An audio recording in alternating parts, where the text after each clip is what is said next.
नमस्कार दोस्तों, आप देख रहे हैं अखबार वाले। तो दोस्तों, आज भारत अपनी रक्षा करने के लिए कई सारे खतरनाक हथियारों को बना रहा है। इसी के साथ साथ बड़े बड़े देशों से कई सारे खतरनाक हथियार को खरीद रहा है। भारत को बहुत अच्छे से पता है कि भारत के दो पड़ोसी देश चीन और पाकिस्तान भारत पर कभी भी हमला कर सकते हैं। ऐसे में भारत के लिए आवश्यक हो जाता है कि भारत हर मोर्चे से हर वक्त युद्ध के लिए तैयार रहे। अगर मैं कहूँ कि भारत का दोनों तरफ से चीन से सामना होगा तो यह कहना गलत नहीं होगा। अब हम समझाते हैं कि दोनों तरफ से भारत का चीन से सामना कैसे होगा। तो देखिए दोस्तों, भारत के एक तरफ चीन है और दूसरी तरफ पाकिस्तान है, और हम सभी को पता है कि चीन और पाकिस्तान के संबंध कितने गहरे हैं। चीन समय समय पर पाकिस्तान को अपने बनाए गए खतरनाक हथियारों का जखीरा पाकिस्तान को देते आया है ताकि वह भारत पर हमला कर सके। इसी का कारण है कि समय समय पर पाकिस्तान भी भारत को आंख दिखाते आया है। हालांकि भारत को पाकिस्तान और चीन के दिखाए गए आंखों से कोई डर तो नहीं है, लेकिन फिर भी हमें अपने दुश्मन को कमजोर कभी समझना नहीं चाहिए। आज के समय में किसी भी देश के लिए सबसे महत्वपूर्ण हो जाता है कि वह अपनी रक्षा कैसे करता है, क्योंकि सभी देशों के पास खतरनाक हथियार तो है जो अलग अलग तरह के हैं और पलक झपकते ही दूसरे देश को तबाह कर सकते हैं। लेकिन बहुत कम ऐसे देश हैं जिनके पास अपनी रक्षा करने के लिए ऐसा सिस्टम मौजूद है जो कि उनके देश पर हमला किए जाने वाले मिसाइल, फाइटर जेट्स तथा अन्य हथियारों को हवा में ही नष्ट कर सके। ऐसे में भारत के लिए यह महत्वपूर्ण हो जाता है कि भारत को भी एक खतरनाक डिफेंस सिस्टम को अपने बेड़े में शामिल करे। इसी कारण भारत ने रूस के साथ वर्ष 2018 के अक्टूबर महीने में S-400 को 35,000 करोड़ रुपए में खरीदने का फैसला लिया, जिसकी डिलीवरी अब रूस ने कर दी है। लेकिन क्या आपको पता है कि चीन और पाकिस्तान के पास भी एयर डिफेंस सिस्टम मौजूद है? चीन ने रूस के साथ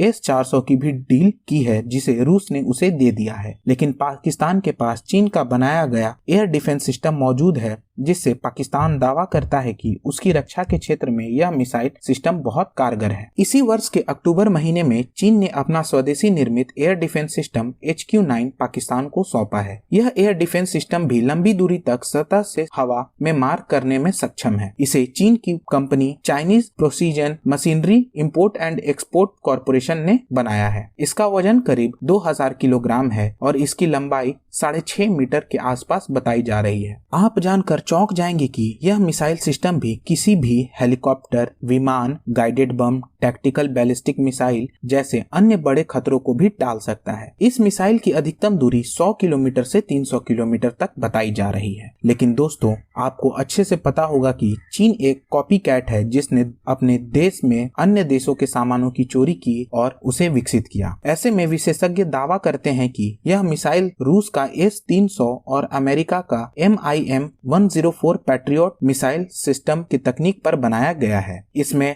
altitude acquisition radar, H-200 mobile engagement radar, type 305A 3D acquisition radar लगाया गया है। अब इस मिसाइल सिस्टम को हासिल कर पाकिस्तान दावा करता है कि उसकी डिफेंस क्षेत्र में काफी बढ़ोतरी हुई है और उसे किसी का भी डर नहीं है। लेकिन भारत में इन सभी का बाप S-400 मिसाइल डिफेंस सिस्टम मौजूद है जो 400 किलोमीटर की दूरी तक किसी भी खतरे को टाल सकता है। इस मिसाइल सिस्टम की खास बात यह है कि यह एक साथ 36 टारगेट को मार गिराने में सक्षम है। यह एक साथ 3 मिसाइल को दाग सकता है और इसकी तैनाती में सिर्फ 5 मिनट तक का समय लगता है। S-400 में 4 तरह के मिसाइल लगे होते हैं जो 400 किलोमीटर की दूरी तक मार कर सकते हैं, दूसरा 250 किलोमीटर तक मार कर सकते हैं, तीसरा 120 किलोमीटर और चौथा 40 किलोमीटर तक की दूरी को मार सकते हैं। वही बात अगर चीन की जाए तो चीन के पास भी S-400 मौजूद है, लेकिन वह एक पुराने मॉडल का है। इसी के साथ साथ चीन के पास उसका खुद का स्वदेशी HQ-9 एयर डिफेंस सिस्टम मौजूद है जो कि अब पाकिस्तान को भी सौंप दिया गया है। ऐसे में आप समझ सकते हैं कि भारत को दोनों तरफ से चीन का ही सामना करना होगा। दोस्तों, यह तो रही भारत और पाकिस्तान के डिफेंस सिस्टम का कंपैरिजन। हम जल्द ही